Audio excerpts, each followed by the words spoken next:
According to Newton's first law, an object will keep doing what it's already doing unless an outside force interferes. So, what sorts of outside forces are likely to interfere? Follow along with your note sheet all about forces and expand by taking notes on this presentation. This semester, we'll mainly be looking at mechanical forces. A force is a push or a pull. It's measured in newtons, where 1 newton is 1 kilogram meter per second squared. You can call it F push or F pull, but the more specific we can be, the more information we're going to be able to get about this force. Let's go through the list. First and most obvious force to check for is gravity. Is it on planet Earth? If so, there's a force of gravity. If not, check and see if there's gravity on the planet where you're living. Gravity makes things fall down. Another name for the force of gravity is weight. Weight is how much it hurts when it falls on your foot. A little feather isn't going to hurt very much when it falls on your foot, but a big giant anvil will hurt a lot. Why? Because we're on Earth. Try the experiment in space. How much will the anvil hurt when it falls on your foot in space? Well, it's a trick question. In space, it's not going to fall on your foot. Drop the anvil. Nothing will happen. That's what we mean when we say that the anvil in space is weightless. The force of gravity has 2 components to check in with. One of them is how big and massive the object is. The other is whether or not it's on Earth. The short, memorable version of this formula is to simply take the mass, how big and massive it is, and multiply by a conversion factor of 9.81 as measured by the physics class in September. Again, take those kilograms and multiply by 9.81 to get the force of gravity, also known as the object's weight. Next on the list is the normal force. The normal force answers the question, is there something under it? If there's something under it, that something is giving it support.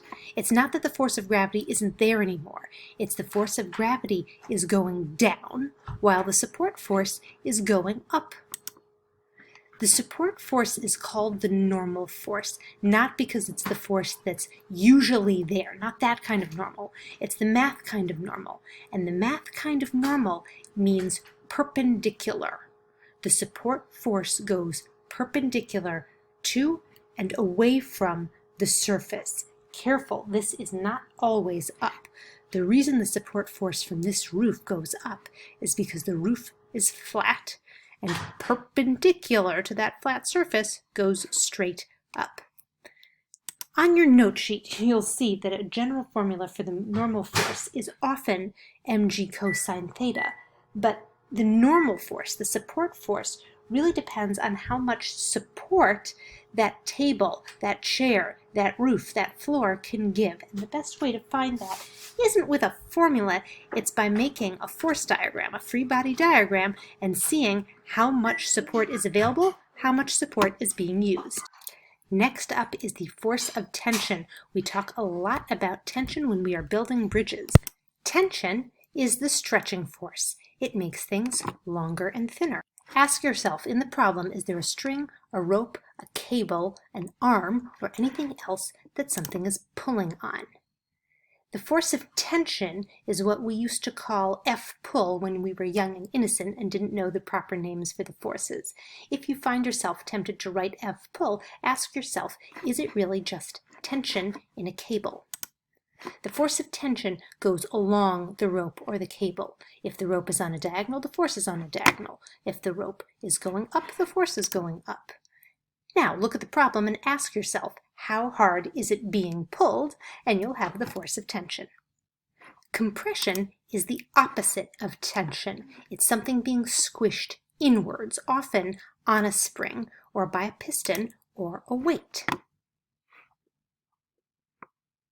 There is compression at work. Compression is often the force previously known as F push. Again, when you're tempted to write F push, Ask yourself if you personally are pushing. If not, who's pushing? Is it a piston, a weight, or a spring? Is it coming down to make something shorter and thicker? If so, write compression.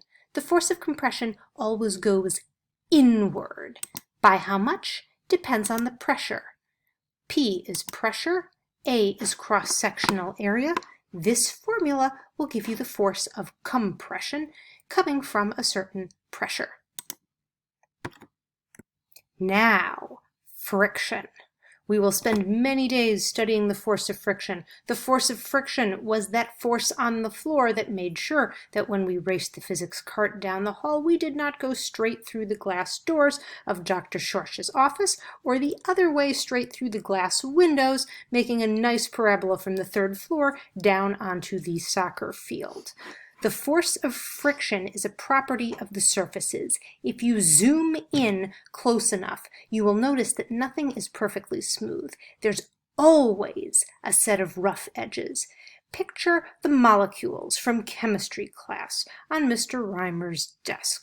Picture what would happen if Miss Rubinow took those models and tried to drag them past each other. Yeah, that's right, styrofoam balls and wooden sticks snapping off in all directions. In the real world, when you zoom in, it looks a little bit more like this. This is a high friction surface treatment designed to slow down cars and make sure there are fewer crashes. Friction opposes motion. It keeps things still when they want to move, or it slows them down when they're already moving. If you pull this away, friction will pull that away. If you pull west, all of a sudden friction will pull east. Why? Because the molecules are getting snagged on each other on the surface. No matter what you do, friction will react and it will do the opposite. Can it do that? Smart force. This is a technical term. Smart forces are forces that react almost instantaneously to do what you do or to oppose what you do. Friction is going to be our number one smart force. The best way to find friction is to make a force diagram. Notice that if the net force is 0 and you know 3 out of the 4 forces, you're pretty much guaranteed to know what the fourth one is. It's the one that makes all the other 3 add up to 0.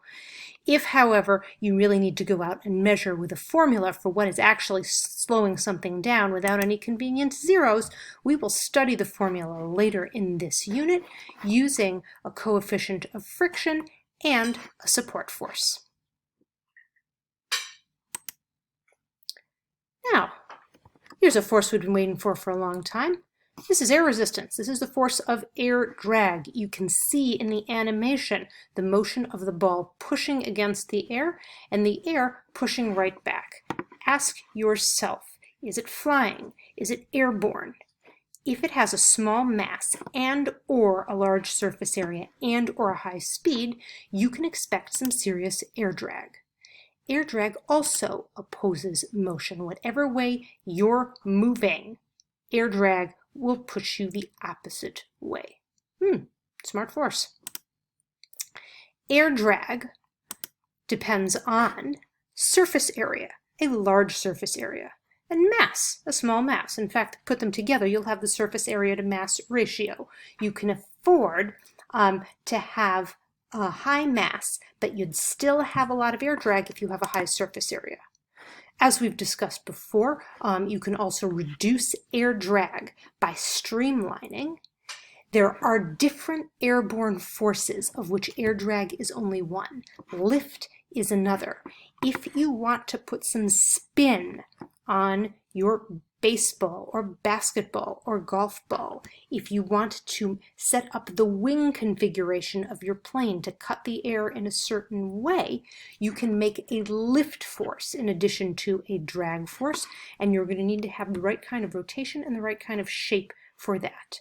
The one thing both forces have in common is that they depend on velocity. Air drag and lift alike build up at very high speeds, and that's why a plane needs to be going several hundred miles per hour in order to take off into the wild blue yonder. Now, a whole family of forces that we are going to loosely name interaction forces. Newton's third law says if you're pushing on anything, that thing you're pushing is going to push right back against you. Lots of forces that we are going to have trouble naming are going to turn out to be interaction forces. You push on the wall pushes on you. You could call this F kick, or you could say it's the force of your foot on the ball, or the force of your feet on the wall. Then you'd also have a force of the wall on your feet. You could call this F traction, aka the force of the ground on your soccer cleats, or the force of the ground on your tires. You're going to have a terrible time figuring out what actually makes the car go. I submit to you that if you are hydroplaning on a big puddle of water, it won't matter that you have a fantastic engine, four-wheel drive, and a full tank of gas. You are not going to be going anywhere. In the end, when we give up and just write F engine because we can't figure it out, it's going to turn out to be traction, and that's the force of the ground on the tires. We do this with the walking demo. If your feet aren't on the ground, you're not going to go anywhere. If your tires are on the ground, they're not going to go anywhere. Notice F shoes, F kick, F engine. If you're trying to name it and it's not a force, for instance, an engine is not a force, an engine is an engine, you're probably looking at an interaction force, and it's probably going to turn on the word on. F lift, if you're wearing a harness, is the force of your straps on your body. If you're flying through the air. You're flying because of the force of the air on your body. The key word here is going to be the word on. It goes on the object's free body diagram. A little more esoteric, we have spring forces. For instance, if you have elastic bands fastened to your glass doors by a very small set of honeyed walnuts, and the squirrel, whom you've been trying to convince to leave your prized vegetable garden alone, eats those honeyed walnuts, that squirrel will discover an elastic force. This is different than force of tension in an ordinary rope. This is something like a spring or a rubber band which stretches. And if it stretches, it can launch. This is also a smart force. If you pull the elastic back, the elastic will pull right forward and launch whatever it is you're trying to launch. Again, it goes opposite the stretch distance. Let's call that stretch distance X. K here is the spring constant in newtons per meter, and we're going to make it negative because the force is going to go opposite whatever the stretch distance is. If X is negative, negative, negative gives you a positive force. Pull the slingshot back, pull the bow and arrow back, it will launch forward.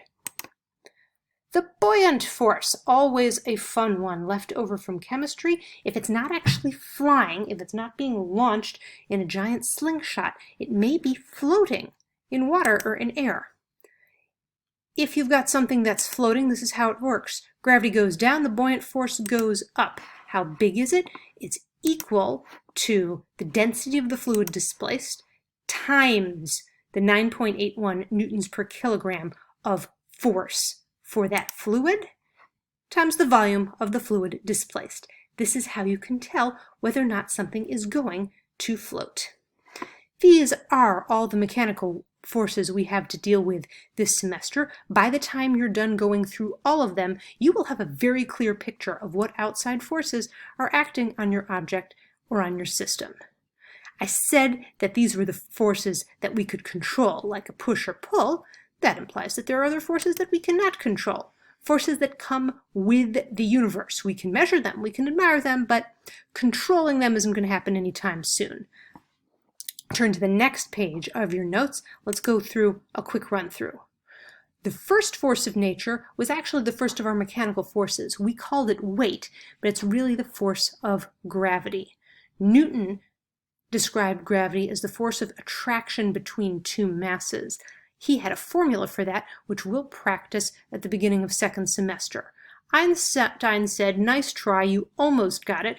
Actually, everything you said there is wrong. Gravity is not a force. It has nothing to do with mass." Why? Because Einstein was able to observe in 1919 that gravity affects light. Gravity is the fundamental relationship by which mass warps space and distorts time. But we don't have a formula for that. So we're going to stick with Newton's model of forces, unless we're traveling at practically light speeds and we have to deal with Einstein. The second force of nature is going to take us most, if not all, of second semester. That is the force of electromagnetism. You began this in chemistry when you started working with positive, negative charges, protons and electrons and ions. It turns out that moving charges generate magnetic fields, and changing magnetic fields generate electric fields. That is fearsomely complicated. It smells like calculus.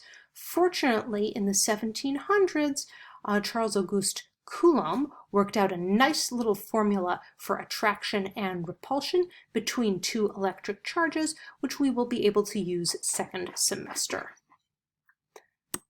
Next up, speaking of things we should not try to control, what's called the strong nuclear force for a reason. It keeps protons together in the nucleus. Do you ever wonder why a big ball of 8 positive charges sticks together like glue and then we call it oxygen? Shouldn't those positive charges be repelling each other? Well, it turns out they are, only there's something called the strong nuclear force that's keeping them together. And if you mess with the strong nuclear force, you will find that vaporizing some of that energy in quite a small kilogram of plutonium, breaking it down into 2 smaller radioactive nuclei instead of 1 large one, releases enough energy to completely level the city of Nagasaki and give cancer and leukemia to all of the survivors within a 200-mile radius. That is the strong nuclear force. That is why we call it the strong nuclear force. Don't mess with it. The weak nuclear force gets a bad rap. It's only called the weak nuclear force because it's not as strong as the strong nuclear force. Nothing in the universe is as strong as the strong nuclear force. The weak nuclear force, sometimes called the electroweak force, mediates radioactive decay. The strong nuclear force explains why we have nuclei at all and matter as we know it. The weak nuclear force explains why those nuclei are not allowed to get too big, because by the time they do, they'll simply blow themselves to bits and you'll have small ones again. This is another force we should not be controlling because radioactivity is toxic. That said, it's out there, so we might as well study it and make sure we know how to recognize it when it comes, take adequate precautions, and have all the German physicists who made these 4 images that I shamelessly pilfered check their spelling of the word neutron. Have a good evening.